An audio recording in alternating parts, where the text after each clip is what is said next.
Baba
సద్గురులు ప్రస్తుతించి ప్రార్థించితిరో యవ్వని రాకకు పంచ సద్గురులు ప్రస్తుతించి ప్రార్థించితిరో యవ్వని దినగా యోగులు చావులు యుగయుగములుగా తపములు చేసి యవ్వని దినగా యోగులు చావులు యుగయుగములుగా తపములు చేసి ఆ భగవానుడు ఆ జగన్నాథుడు ఆ భగవానుడు ఆ జగన్నాథుడు ఆ భగవే బాబాకు స్వాగతమనబోయి స్వాగతమనబోయి స్వాగతమనబోయి యవ్వన ప్రీతిగా భక్తులు భోగ విరతులు మోక్షాసక్తులు యవ్వన ప్రీతిగా భక్తులు భోగ విరతులు మోక్షాసక్తులు నిశ్చయములై పూజలు జపములు దాన ధర్మములు తపములు చేసిరు నిశ్చయములై పూజలు జపములు దాన ధర్మములు తపములు చేసి ఆ భగవానుడు ఆ జగన్నాథుడు ఆ భగవానుడు ఆ జగన్నాథుడు ఆ భగవే బాబాకు స్వాగతమనబోయి స్వాగతమనబోయి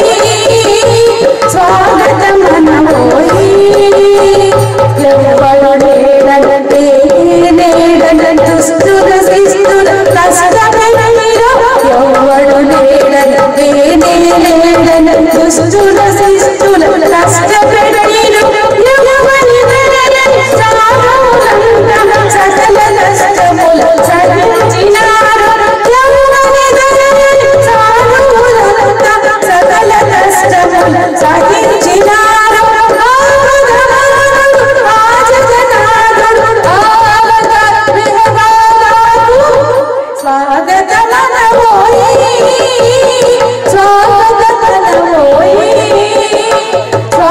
స్వాగతమనబోయి దుష్ట శిక్షణ శిష్ట రక్షణ ఆత్మధర్మ సంస్థాపన కొరకు దుష్ట శిక్షణ శిష్ట రక్షణ ఆత్మధర్మ సంస్థాపన కొరకు యుగ యుగమునగా అవతరింతునన్ యుగ యుగమునగా అవతరింతునన్ వాసలు చేసిన వాసుదేవునకు స్వాగతమనబోయి స్వాగతమనబోయి స్వాగతమనబోయి జగన్నాటక సూత్రధారికి మానవ మానుష వేషధారికి జగన్నాటక సూత్రధారికి మాయా మానుష వేషధారికి జటాధార జంఝాటహారికి జటాధార జంఝాటహారికి జనన మరణ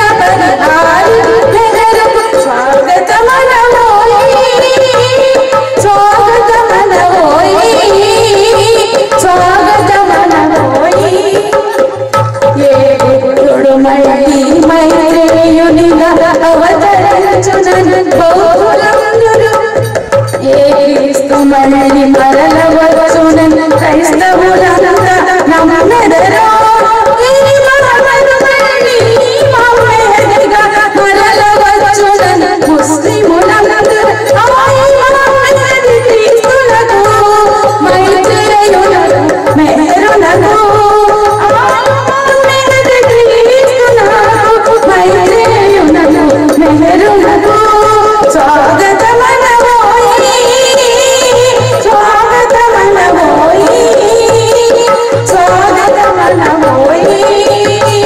స్వాగతమనబోయి స్వాగతమనబోయి స్వాగతమనబోయి యవ్వని రాకకు పంచ సద్గురులు ప్రస్తుతించి ప్రార్థించితిరో యవ్వని దినగా యోగులు చావులు యుగయుగములుగా తపములు చేసిరి ఆ భగవానుడు ఆ జగన్నాథుడు ఆ భగవే బాబాకు స్వాగతమనబోయి స్వాగతమనబోయి स्वागतमनबोई अवतार में बाबा ओम परब्रह्म परमात्मा ओम कृपाति पूर्वभवकृत संचित पुण्यवशता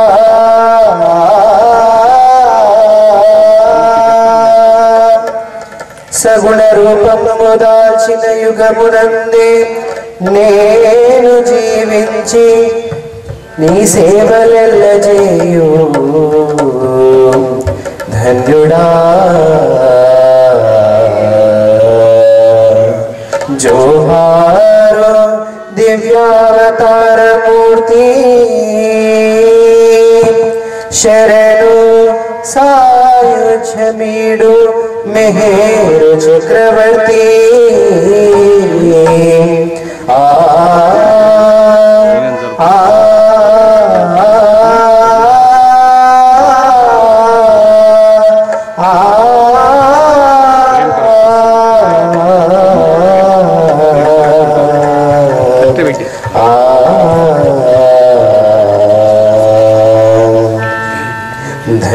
धन्यमयतिमिगा मेहरुनि दर्शनमायनुगा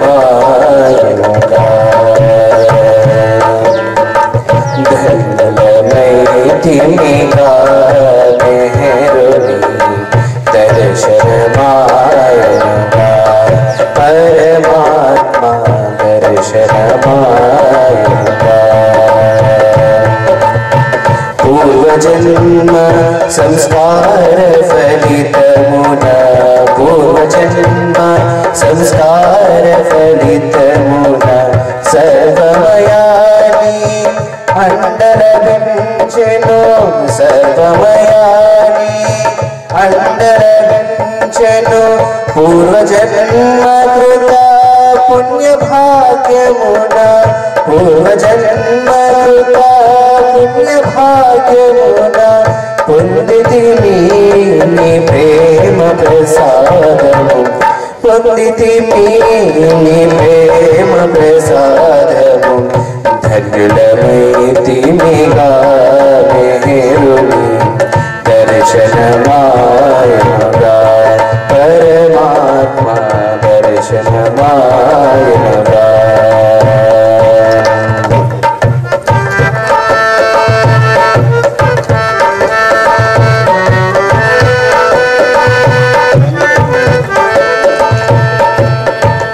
ఎన్ని లక్షల జన్మలాయనో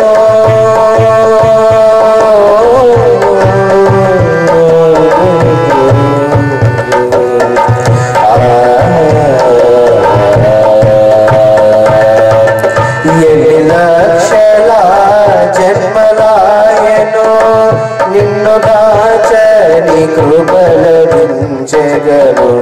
నిన్ను దాచని కృపలభించగ మేరుని అవతార యుగములో మేరుని అవతార యుగములో మహిని సజీవులమై ఉండుటై మహిని సజీవులమై ఉండుటై ధన్యులమైతిమిగా మేరుని दर्शनमायनुगा परमात्मा दर्शनमायनुगा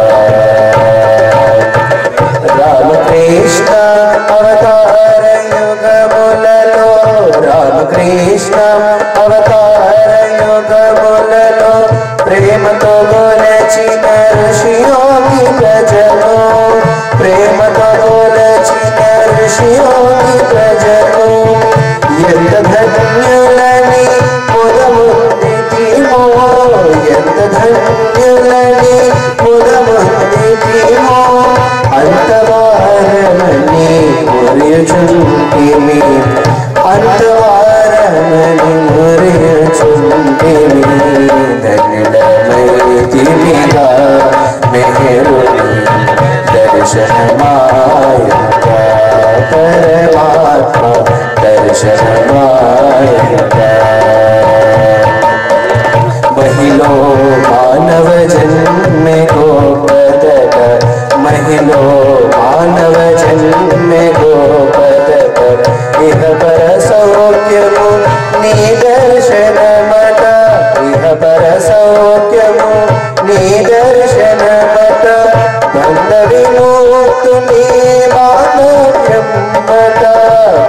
హరిమూర్తిని పాదయంబట బ్రహ్మైక్యమే నిదేయ ప్రేమయట బ్రహ్మైక్యమే నిదేయ ప్రేమయట ధన్యులమృతిమిలా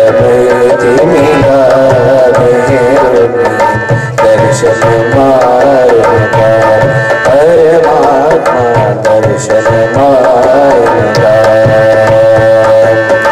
ప్రేమ రూపమున పుడమికి దిగితే ప్రేమ రూపమున పుడమికి దిగితే ప్రేమ ప్రసాదము పంచేచితివి ప్రేమ ప్రసాదము పంచేచితివి ప్రేమానుభూతి పొందజేసితివి ప్రేమానుభూతి పొందజేసితివి ప్రేమైక్యమే పరబ్రహ్మమంటివి ప్రేమైక్యమే పరబ్రహ్మమంటివి అనురాగి భాస్కర ప్రియమే అనురాగి భాస్కర ప్రియమే అనంత సత్యమే కనుగొనరా అనంత సత్యమే కనుగొనరా అందరి మది తెరలలో మరుగుపడి అందరి మది తెరలలో మరుగుపడి అనంతాత్మయే మేరురా అనంతాత్మయే మేరురా మేరురా మేరురా మేరురా మేరురా మేరురా మేరురా మేరురా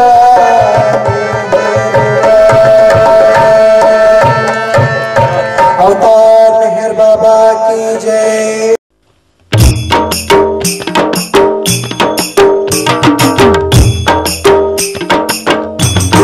जय जय मेहर बाबा जय जय जय जय मेहर बाबा जय जय जय जय मेहर बाबा जय जय जय जय मेहर बाबा जय जय जय जय मेहर बाबा जय जय जय जय मेहर बाबा जय जय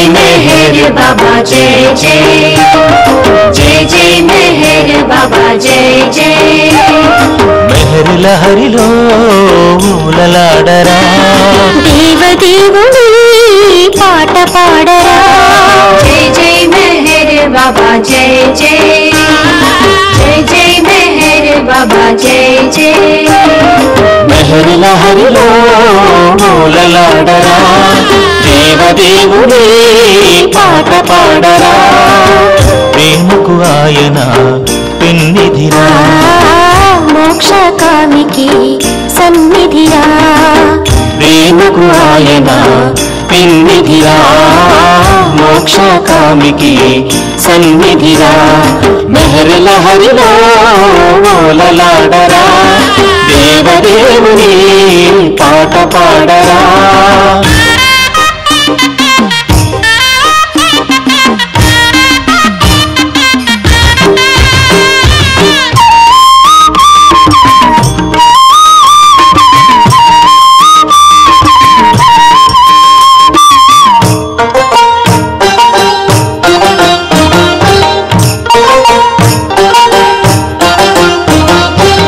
మహిని జనించిన మానవ రూపుడు మనసులో దాచిన ప్రేమ స్వరూపుడు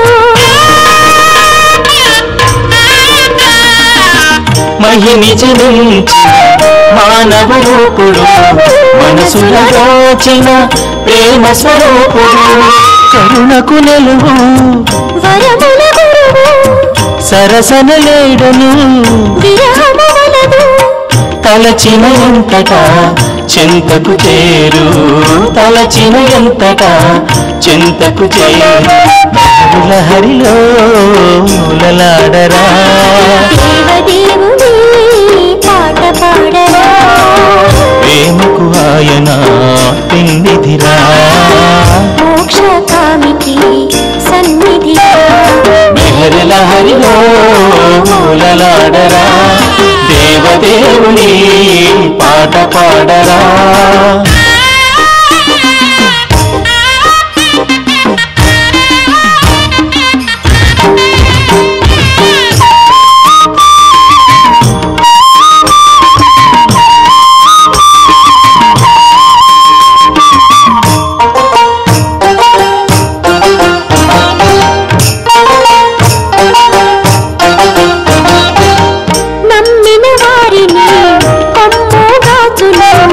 శుద్ధితో కొలిచిన బోచును నమ్మిన వారిని కొమ్ము దాచును చిత్తశుద్ధితో కొలిచిన బోచును బాధలు తీరిన గాథలు ఎన్నో విన్నవి కన్నవి ఎన్నో ఉన్నవి బాబా కన్నా పరమేమున్నది బాబా కన్నా పరమేమున్నది లహరిలో లలాడరా దేవదేవుని పాట పాడరా ప్రేమకు ఆయన పిన్నిధిరా మోక్షకామికి సన్నిధిరా మెహర్ లహరిలో లలాడరా దేవదేవుని పాట పాడరా జై జై మెహర్ బాబా జై జై జై జై మెహర్ బాబా జై జై జై జై మెహర్ బాబా జై జై జై జై మెహర్ బాబా జై జై జై జై మెహర్ బాబా జై జై జై జై మెహర్ బాబా జై జై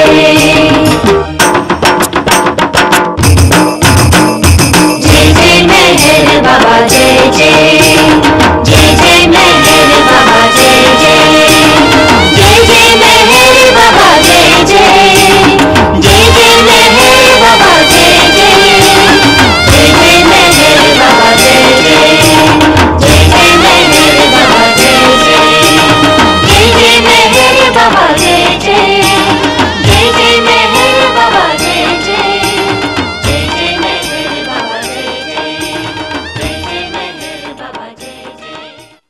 దేవా నిస్వార్థమైనటువంటి ఆలోచన ఏమిటి ఆయన పొందుతున్నటువంటి ఆనందం మనందరం పొందాలి అనేటువంటి సద్భావంతో ఈ సహవాస కార్యక్రమాన్ని ఏర్పరిచారు. అందులో అవతారుని మనందరికీ పరిచయం చేస్తూ ఆయన ప్రేమలో 1992 అప్పటి నుంచి ఇప్పటి వరకు ఎన్నో సహవాస కార్యక్రమాలు జరిపారు. వారు ఎంతో మందిని బాబాకి పరిచయం చేశారు. కాబట్టి వారికి నా వైపు నుంచి హృదయపూర్వక జై బాబాలు. ఇలాంటి కార్యక్రమాలు ఇంకా మరిన్ని వచ్చి అందరూ ఆ అవతారుని ప్రేమలోకి రావాలని మనస్ఫూర్తిగా కోరుకుంటూ ఈరోజు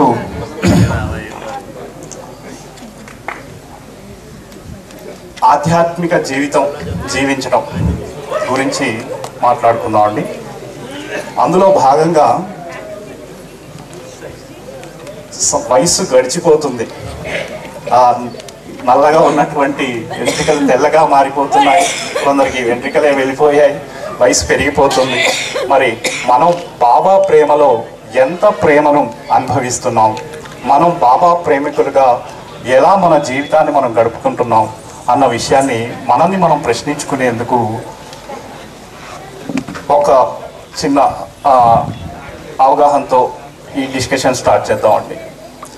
అయితే బాబా ఎక్కడ లేడు, అంతటా అన్ని చోట్ల ఉన్నారు అని బాబా చెప్పారు.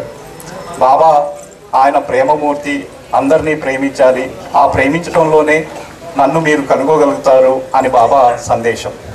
మరి మనందరి జీవితాలు, మనం బాబా ప్రేమికులుగా మనందరం అలానే జీవిస్తున్నామా? మన జీవితంలో మన ఆ ప్రేమను, బాబా కోరినటువంటి విధమైనటువంటి ప్రేమను మనం అనుభూతి చెందగలుగుతున్నామా అనేటువంటి ప్రశ్న మనల్ని మనం వేసుకుంటే మనం ఆయన కోరుకున్న విధంగా మరింతగా మనం ప్రేమించగలుగుతాం. అయితే ఈ ప్రేమనిచ్చడంలో ఎక్కడ ప్రాబ్లం వస్తుంది, ప్రేమించడంలో ఎక్కడ ప్రాబ్లం వస్తుంది? కేవలం ఇలా సహవాస కార్యక్రమంలో, లేకపోతే ఒక సెంటర్కి వెళ్ళి బాబా చిత్రపటాన్ని చూసినప్పుడే ఈ ప్రేమ అంకురిస్తుందా? అలా జీవించినట్టయితే అది నిజంగా బాబా కోరుకున్నటువంటి ప్రేమ జీవితమా? మనందరం బాబా ప్రేమికులుగా మనం ఏం చేస్తున్నాం? ఈ సహవాస కార్యక్రమం అయిపోయిన తర్వాత ప్రేమ అంతా గడిచిపోయింది, ప్రేమతో జీవించాం, ప్రేమతో సహవాసం చేసుకున్నాం. ఇంటికి వెళ్ళిన తర్వాత ఒక క్షణంలో ఇంట్లో ఉన్నటువంటి వాళ్ళు అలసిపోయి వచ్చారు కదా అని గ్లాసులో మంచినీళ్ళు తీసుకుని వచ్చి ఆవిడ ఇస్తుంది చేతికి. ఆ ఇవ్వడంలో పొరపాటున కింద పడిపోయింది అనుకోండి, వెంటనే మనకు ఎక్కడి నుంచో ఉక్రేషం పొందుకొని, ఈ చిన్న పని గ్లాస్ చేతిలో అందించడానికే నీకు చేత కావట్లేదా అనేటువంటిది ఒక్కసారిగా మనకి వచ్చేసింది. మరి 24 hours ఇక్కడ సహవాస కార్యక్రమం గడిపిన తర్వాత మనం నేర్చుకున్న ఆ ప్రేమతత్వం ఎక్కడికి వెళ్ళిపోయింది కదా? ఇది అలవాడాలి అనంటే మనలో సహనం ఓర్పు కలిగి ఉండాలి. అది ఆ సహనం మనకు వచ్చినప్పుడు మాత్రమే మనం ఆ ప్రేమతత్వాన్ని తెలుసుకోగలుగుతాం. సహనంతో జీవించడం తెలిసినప్పుడే మనం ఆ ప్రేమతత్వాన్ని అనుభవించగలుగుతాం. అది బాబా కోరుకున్నటువంటి ప్రేమ జీవితం. మరి బాబా స్వయంగా కృష్ణుడిగా వచ్చినప్పుడు, కృష్ణుడిగా ఈ భూమి మీదకి వచ్చినప్పుడు ఆయన చెప్పినటువంటి మాట, భగవంతుని ఆరాధించేటువంటి వాళ్ళు ఎటువంటి వాళ్ళు అంటే, ఆయన భగవంతుడు ఉన్నాడు అని నమ్మినటువంటి వాళ్ళు ఆయన 4 కేటగిరీస్ చేసి చెప్పాడు. ఆ 4 కేటగిరీస్ మనందరికీ తెలుసు, ఒక్కసారి చూద్దామండి. అంటే భగవంతుని నమ్మి ఆయన్ని ఆరాధించేటువంటి భావం కలిగినటువంటి వాళ్ళు ఎంతమంది అంటే, ఈ కేటగరైజ్డ్ ఇంటూ 4 parts, 4 కేటగిరీస్ చేశారు. అందులో మొట్టమొదటి వాళ్ళకి ఇందాక చెప్పినటువంటి సార్ మల్లికార్జున గారు సార్ చెప్పినట్టు కష్టాలు వచ్చినప్పుడు మాత్రమే మనకి భగవంతుడు గుర్తొస్తాడు. ఇంట్లో పరిస్థితులు తారుమారైనప్పుడు, లేకపోతే ఆఫీస్లో కష్టాలు వచ్చినప్పుడు, డబ్బులు సరిపోయినప్పుడు, ఇప్పుడు వెంటనే లబోదిబో అనుకుంటూ పరిగెత్తుకుంటూ వెళ్ళిపోతాం. హే భగవంతుడా, నువ్వే ఉన్నావు, నాకు దారి చూపించు అని. కష్టాలు కలిగినప్పుడు మాత్రమే భగవంతుని గుర్తుపెట్టించుకునే వాళ్ళు మొదటి కేటగిరీకి చెందినటువంటి వాళ్ళు. ఇక ఇందులో ఎప్పుడు కూడా తర్వాత వాళ్ళు మరి మామూలు జీవితం, వాళ్ళకి కష్టాలు భగవంతుడు తీర్చాడు అనుకోండి, తీర్చిన వెంటనే మళ్ళీ మాయాలోకంలో మళ్ళీ హుషారుగా జీవిస్తారు. మళ్ళీ ఎక్కడైనా ఆటంకం ఏర్పడింది అనుకోండి, మళ్ళీ లబోదిబో అనుకుంటూ హే భగవంతుడా అని పరిగెత్తుకుంటూ వస్తారు. ఇది మొదటి రకం. ఇక రెండవ రకానికి వస్తే, రెండవ రకంకి చెందినటువంటి వాళ్ళు ఎవరు అనంటే, వాళ్ళకి కష్టాలు లేవు. ఎందుకంటే వాళ్ళు పుట్టినప్పటి నుంచి ధనంలోనే పుట్టారు, సంపాదనలోనే పుట్టారు. కానీ వాళ్ళ దగ్గర ఒక జబ్బు ఉంది. ఆ జబ్బు ఏంటంటే, వాళ్ళకి ఎంత ఉన్నా కానీ సాటిస్ఫాక్షన్ ఉండదు, సంతృప్తి లేదు. డబ్బు ఎంత ఉన్నా కానీ మళ్ళీ ఇంకా కావాలనేటువంటి కోరిక. అందరిలో నేను ఉన్నతుణ్ణి, నేనే గొప్పవాడిని అనిపించేందుకు దర్పాన్ని ప్రదర్శించేటువంటి వాళ్ళు. కానీ ఒక అదృష్టం ఉంది వీళ్ళకి. ఈ అదృష్టం ఏంటంటే, వాళ్ళు భగవంతుణ్ణి నమ్ముతారు. భగవంతుణ్ణి నమ్మటం అదృష్టం. కానీ ఆ అదృష్టంతోనే సరిపుచ్చుకోకుండా ఇంకా ముందుకు వెళ్ళాలి కదా. కానీ వీళ్ళ దౌర్భాగ్యం ఏమిటంటే, ఇంకా సంపాదన కోసం, పేరు ప్రఖ్యాతుల కోసం తాపత్రయపడుతూ ఉంటారు. గుడికి వెళ్ళి ఒక కొబ్బరికాయ, 10 రూపాయల కొబ్బరికాయ కొట్టి 1 లక్ష రూపాయల వ్యాపారం నాకు ఇవ్వు తండ్రి అని కోరుకునేటువంటి కోరిక. ఇది రెండో రకానికి చెందినటువంటి వాళ్ళు. అయితే ఈ మొదటి రకం, రెండో రకంలో కూడా అదృష్టం ఏమిటి అంటే, భగవంతుని నమ్ముతున్నారు. భగవంతుని నమ్మలేనటువంటి వాళ్ళకన్నా వీళ్ళిద్దరూ నయమే. స్వార్థంతో కోరుకుంటున్నారు కోరికలు, ఓకే తప్పులేదు. అయినా భగవంతుడు వాళ్ళని ఒక కనిచూపుతో కనిపెట్టుకుంటూనే ఉన్నారు. ఇది భగవంతుని నమ్మటం అదృష్టం. ఇక మూడవ కోవకు చెందినటువంటి వాళ్ళు జిజ్ఞాసులు అంటే ఎవరు? వాళ్ళకి భగవంతుడి మీద నమ్మకం ఉంది, భగవంతుని గురించి తెలుసుకోవాలనేటువంటి తాపత్రయం ఉంది. కేవలం వాళ్ళకి అందరిలాగానే వాళ్ళకి కష్టాలు ఉన్నాయి, సుఖాలు ఉన్నాయి, వాటిని అవి తట్టుకోగలుగుతారు. కానీ వాళ్ళల్లో ఒక జిజ్ఞాస, కోరిక ఏమిటి అని అంటే భగవంతుడిని ఎలా చేరుకోవాలి, భగవంతుడి గురించి ఎలా తప్పించాలి అనేటువంటి తపన, జిజ్ఞాస ఉంటుంది. వాళ్ళకి పుట్టేడన్ని సందేహాలు ఉంటాయి. మనలాగానే మన బాబా లవర్స్లో కూడా చాలా మందికి బాబా దగ్గరికి వస్తాము, బాబా అలానా సందర్భంలో ఈ మాట అన్నారు కదండి, అది నిజమేనా, బాబా ఏమైనా మహిమ చేస్తారా అని మనల్ని మనమే మళ్ళీ అడుగుతూ ఉంటాం. లైక్ వచ్చిన ఎగ్జాంపుల్, ఆయన మౌనం విరమణ చేస్తారు అని బాబా ప్రకటించారు. వెంటనే మనకు సందేహం, బాబా నిజంగా మౌనం విరమించాడా లేదా అనేటువంటి ప్రశ్నలు వేస్తూ ఉంటారు. అంటే వాళ్ళకి సందేహాలతోనే ఉంటుంది వాళ్ళ జీవితం అంతా కూడా. ఇంకా ఇంకా ముందుకు వెళ్తే పునర్జన్మలు ఉన్నాయా, స్త్రీగా పుట్టినటువంటి వాళ్ళు మగవాళ్ళగా పుడతారా, మగవాళ్ళుగా పుట్టిన వాళ్ళు స్త్రీగా పుడతారా, ఇలాంటి సందేహాలన్నింటినీ వాళ్ళు జ్ఞానం వాళ్ళని తొలుస్తూనే ఉంటుంది, నిరంతరం వాళ్ళ హృదయాలు తొలుస్తూనే ఉంటున్నాయి. కానీ ఆ ప్రశ్నలు సమాధానం తెలుసుకోనేటువంటి తాపత్రయంతో ఆ అవతారునిధిలో ఆయన జీవితాన్ని తెలుసుకోవటానికి, ఆయన ఏం చెప్పాడు అనేటువంటి తెలుసుకోవటం కోసం పుస్తకాలు చదవటం, సహవాస కార్యక్రమాలకు అలవాటు రావటం, ఇక్కడ పెద్దవాళ్ళైనటువంటి చెప్పిన మాటలు వినటం, ఇలాంటి సహవాస కార్యక్రమాల్లో పాల్గొనటం చేస్తూ వాళ్ళ జిజ్ఞాసను సంతృప్తి పరచుకోవడానికి ప్రయత్నిస్తూ ఉంటారు. ఇందులో కూడా భగవంతుని గురించే వచ్చేటువంటి ఆలోచన ఉంది కాబట్టి ఇది కూడా వీళ్ళు కూడా అదృష్టవంతులే. ఇక 4వ కోవకు చెందినటువంటి వాళ్ళు జ్ఞాని.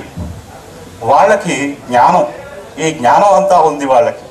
ఏ కష్టము సుఖము వాళ్ళని బాధించదు, కష్ట సుఖాలకు అతీతంగా ఉన్నటువంటి వాళ్ళు భగవంతుణ్ణి, ఆ భగవత్ సాక్షాత్కారాన్ని, భగవద్ ఐక్యం పొందినటువంటి వాళ్ళగా మనం జమకట్టవచ్చు. వాళ్ళకి ఈ ఐహికమైనటువంటి సంపదలు, సుఖాలు, వీటన్నిటికీ అతీతమైనటువంటి వాడు పరమేశ్వరుడు అన్న విషయం వాళ్ళకి తెలుస్తుంది. అటువంటి వాళ్ళు జిజ్ఞాసులు. 1, 2, 3, 4. ఇప్పుడు మనల్ని మనం ప్రశ్నించుకోవాలి, మనం ఏ కోవకి చెందినటువంటి వాడు. ఈ కేటగిరీస్లో మనం 3వ రకం గురించి చెప్పుకోవాలి. ఎందుకంటే మనం కూడా బాబా జీవిత చరిత్ర తెలుసుకుని, బాబా జీవితంలో భాగస్వాములుగా ఆయన్ని ప్రేమించే విధంగా మనం అందరం బాబా ప్రేమికులు అనేటువంటి ఒక ట్యాగ్ వేసుకొని, బాబా బ్యాడ్జ్ మనం చొక్కా మీద పెట్టుకొని తిరుగుతూ ఉన్నాం. మరి అవతారుడు, ఆయన గొప్పతనం ఎంత చెప్పినా తక్కువే. ఆయన చేసినటువంటి విశ్వ కార్యక్రమాల్లో ఆయన చేసినటువంటి పనేంటో మనకు తెలియదు. ఆయన అవతారుడు అని ఇందాక అన్నారు. ఆ అవతారుడు అంటే సముద్రం, తీరం లేనటువంటి సముద్రం ప్రవాహం ఆయన. ఆ సముద్రం యొక్క లోతు తెలుసుకోవటం ఎవరి వల్ల సాధ్యం? మనం పరిమితమైనటువంటి మానవులం. ఆ అపరిమితుడైనటువంటి అవతారుని ఏ విధంగా తెలుసుకోగలుగుతాం? ఇది చాలా, అంటే ఆయన గురించి ఎంత తెలుసుకున్నా కానీ అది తక్కువే అవుతుంది. అయితే మన జీవితం ఆనందమయంగా సాగాలి అని అంటే మనం చేయాల్సినటువంటి పని ఏమిటి?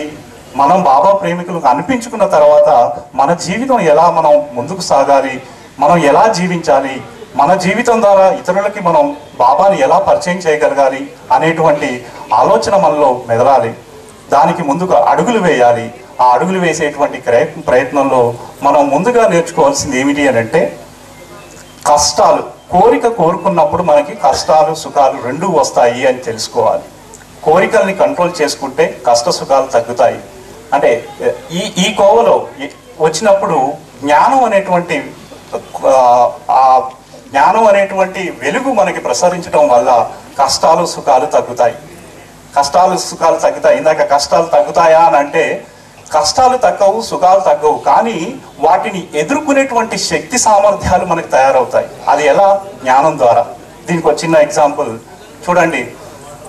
ఒక చీకట్లో వెళ్తున్నటువంటి వ్యక్తి దారిలో వెళ్తున్నప్పుడు చూసుకోకుండా ఒక వస్తువుని తన కాలుకి తగిలింది. అది ఒక తాడు లాంటిది, కాలుకి తగిలింది. వెంటనే ఉలిక్కి పడ్డాడు. ఎవరికైనా చీకట్లో ఆ తాడు మీద కాలేస్తే ఏమవుతుంది? భయం వేసింది. అదేదో పామో ఏదో అనుకున్నాడు. వెంటనే ఉలిక్కి పడ్డాడు. ఆ భయంతో తలడిల్లిపోయాడు. ఏమైందో అని గట్టిగా కేకేసి పక్కకు వచ్చేసాడు. కానీ ఆ క్షణంలో, ఆ భయపడిన క్షణంలో ఆ పక్కన ఉన్నటువంటి వ్యక్తిని సహాయం అడిగినప్పుడు ఆయన ఏముందో ఒకసారి వెళ్ళి చూద్దామని తీసుకుని వెళ్ళి ఒక లాంతరో ఒక టార్చ్ లైట్తో అక్కడ చూపిస్తే తాడు కనిపిస్తుంది. ఆ తాడు కనిపించిన తర్వాత చాలా రిలాక్స్ గా ఫీల్ అవుతాడు. ఎందుకు? అది పాము కాదు, అది తన్ను హాని చేసేటువంటి పాము కాదు, తాడు అన్నటువంటి విషయం తెలుస్తుంది. అంటే ఇక్కడ ఏం జరిగింది? ఇంతకు ముందు అజ్ఞానం, ఇగ్నోరెన్స్, ఆ అజ్ఞానం వల్ల ఆ తాడునే పాము అనుకొని తాను అజ్ఞానంతో భయపడ్డాడు. భయపడటం అంటే ఇక్కడ కష్టం, మనకు వచ్చేటువంటి కష్టం. అంటే ఎందుకు వచ్చింది కష్టం, ఎందుకు వచ్చింది నష్టం, ఎందుకు వచ్చింది సుఖం అంటే మనం అజ్ఞానంలో ఉండి ఆ అజ్ఞాన భావంతోనే మనం జీవిస్తున్నాం కాబట్టి మనకి కష్టం వచ్చింది అని అనుకుంటున్నాం. కానీ ఎప్పుడైతే ఆయన టార్చ్ లైట్తో ఒకసారి చూపించిన తర్వాత అది పాము కాదు తాడు అని తెలుసుకున్న తర్వాత ఆ కష్టం, ఆ భయం తొలిపోయి ఆయన సంతోషంగా అంటే ధైర్యంగా ముందుకు వెళ్ళాడు. అంటే ఎప్పుడు కలిగింది ఇది?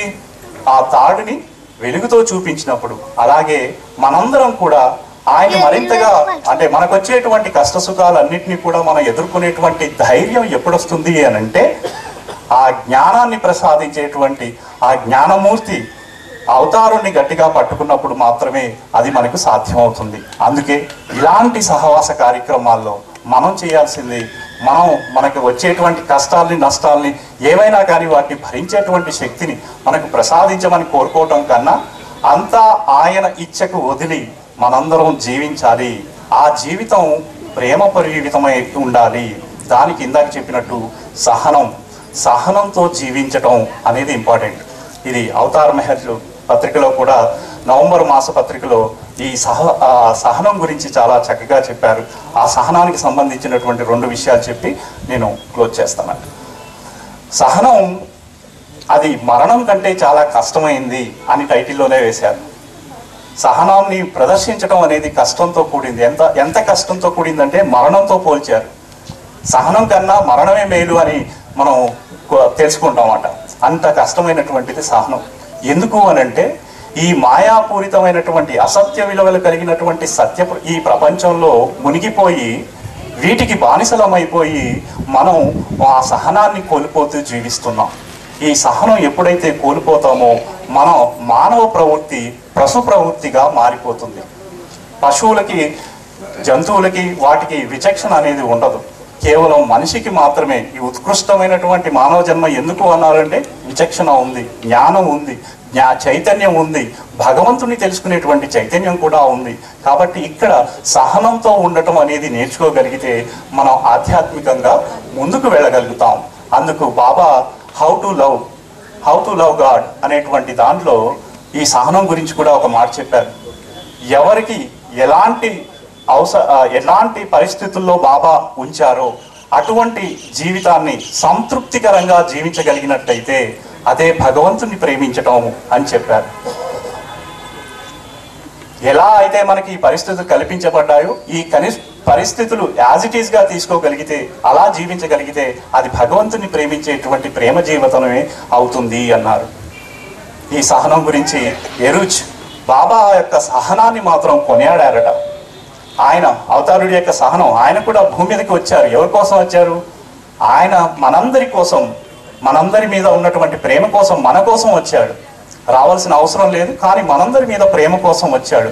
మరి ఆయన ఎంత సహనాన్ని ప్రదర్శించాడో ఎరుచ్ మాటల్లో విందాం. ఎరుచ్ చెప్పాడట, చెప్పడం కాదు, ఆయన బాబాని ఎరుచిని మనం ఏమంటాం? బాబా యొక్క నాలుక అంటాం. ఇందాక మౌనం గురించి చెప్పారు.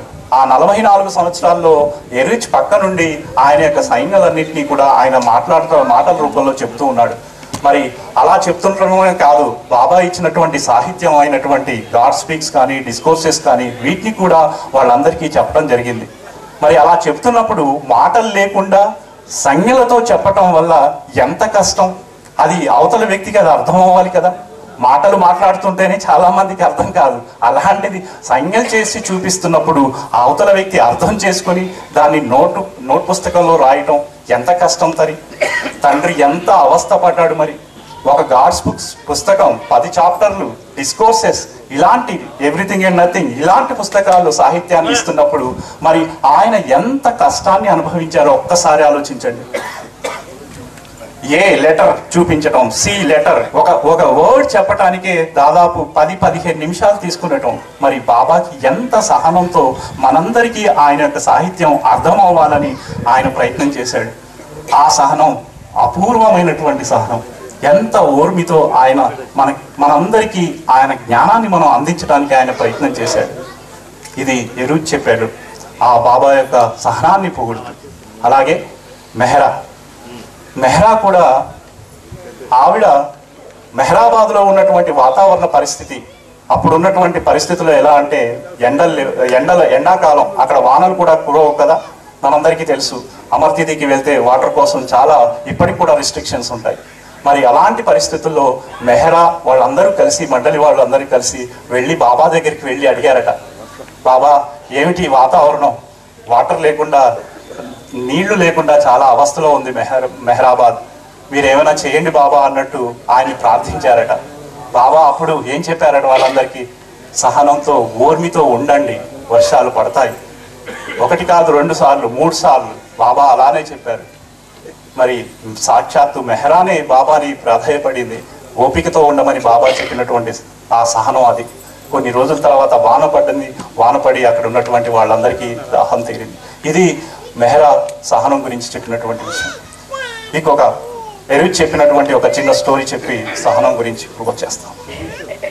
ఈ సహనం ఒక శక్తి ఆధ్యాత్మిక శక్తి లాంటిది, జీవన శక్తి ఇది. సహనంతో ఎవరైతే జీవిస్తారో వాళ్ళు ప్రేమమయమైనటువంటి జీవితాన్ని జీవిస్తారు. అంటే ప్రేమకు కావలసినటువంటిది సహనంతో ఉండగలిగితే ప్రేమ.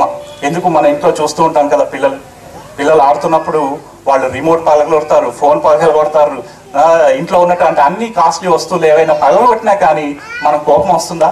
వచ్చినా వెంటనే ఫోన్లే, నా కొడుకే కదా, నా కూతురే కదా పడేసింది, మనవరాలే కదా పడివేసింది అని ఎంతో ఓర్పుతో తీసుకుంటాం.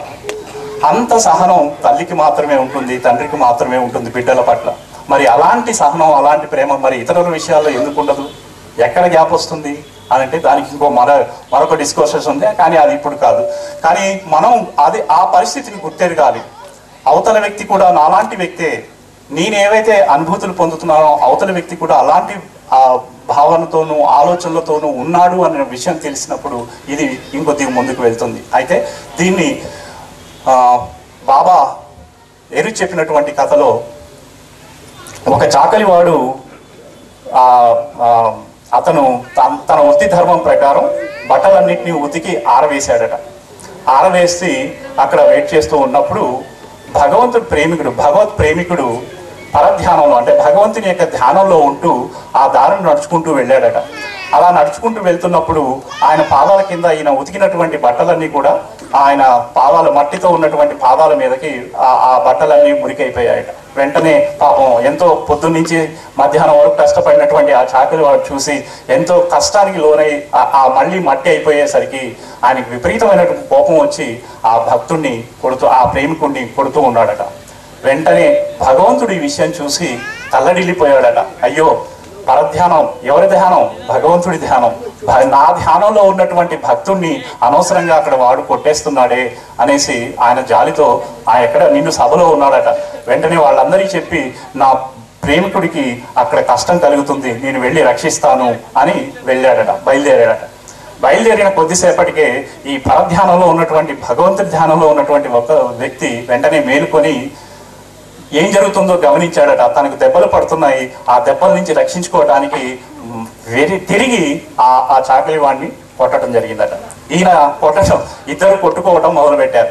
వెంటనే ఆయన్ని రక్షించడానికి బయలుదేరినటువంటి భగవంతుడు అంత దూరం వెళ్ళి మళ్ళీ వెనక్కి వచ్చి కూర్చున్నాడట. ఇంతలో ఆ సభలో ఉన్నటువంటి వాళ్ళు అడిగారు, ఏంటి మీరు వెళ్ళిన పని అంతలోనే అయిపోయిందా అంటే, లేదు, అక్కడ ఇద్దరు చాకలి వాళ్ళు కొట్టుకుంటున్నారు, అందులో నా ప్రమేయం ఏమీ లేదు అని భగవంతుడు వచ్చేసాడట. అంటే ఓపిక సహనం లేకపోతే ఏం జరుగుతుంది? భగవంతుడిని కూడా, కేవలం భగవంతుడే కాదు, మన జీవితాన్ని మనం అర్థం లేకుండా జీవించగలుగుతాం అన్నమాట. ఇది సహనం యొక్క పరీక్ష. ఈ సహనంతో ఎవరైతే ఉండగలుగుతారో దానికి కావాల్సింది తపన, సహనం, ఆత్మవిశ్వాసం. ఆ విశ్వాసంతో భగవంతుని చేరుకోవడానికి మనం మార్గం సుగమం చేసుకొని ఆయన యొక్క ప్రేమలో మరింతగా జీవించాలని కోరుతూ ఈ అవకాశం ఇచ్చినందుకు అవతార్ మెహర్ బాబా కి జై. జై బాబా. ఒకటి ఆలోచన చేస్తే స్పీకర్కి చాలా కష్టమేనండి. సార్ ఎందుకనంటే వాళ్ళకి ఇచ్చిన టైం అయిపోయిన తర్వాత వాళ్ళు ఎంతసేపు మాట్లాడుతూ వాళ్ళకి తెలియదు, కానీ టైం ఇచ్చిన వాళ్ళకి బాగా తెలుస్తుంది. ఇప్పుడు ఇందాక చూడండి, ఉమామహేశ్వర్ సింగ్ గారు ఇక్కడ, సుబ్రహ్మణ్యం గారు అక్కడ, నేను ఇక్కడ. ఎందుకనంటే అయ్యో టైం అయిపోతుంది అని నా దేవతి దేవా నీ పద సేవ పవన మూసి మేరు దేవతి దేవా ఓ దివ్య తేజ నీ పద సేవ పవన మూసి మేరు బాబా మేరు బాబా దేవతి దేవా ఓ దివ్య తేజ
छोड़ो जीवत जा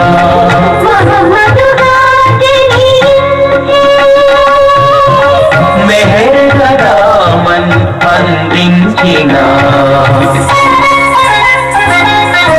అవతార పురుషుడ శ్రీ మెహర్ బాబా అందించుము స్వామి నీకు స్వాగతం అవతార పురుషుడ శ్రీ మెహర్ బాబా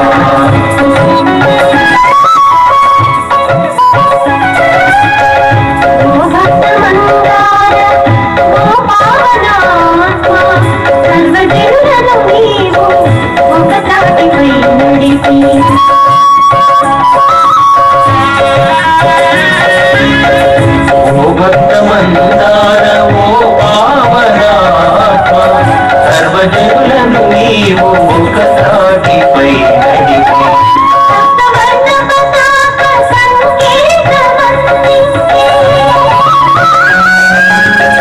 సప్తవర్ణ పతాక సంకేతమంది అందరినీ ఆనందోలించిన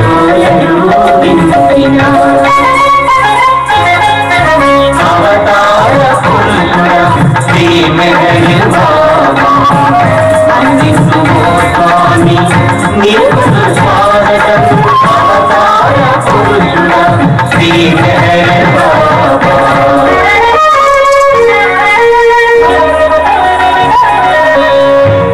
దిగిర సంహార ఓ పరంజ్యోతి మంత్రాల సంతాన చాందకాలను పెంచి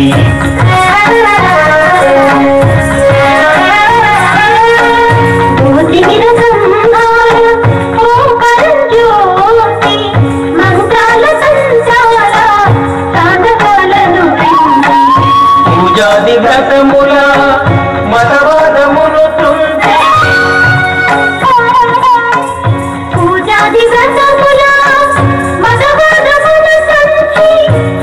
మధురామృతమైన ప్రేమనే పంచిన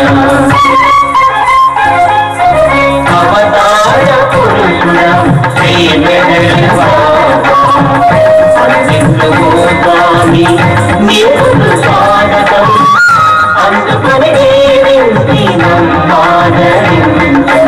అవతార పురుషుడ శ్రీ మెహర్ బాబా అవతార పురుషుడ శ్రీ మెహర్ బాబా అవతార పురుషుడ శ్రీ మెహర్ బాబా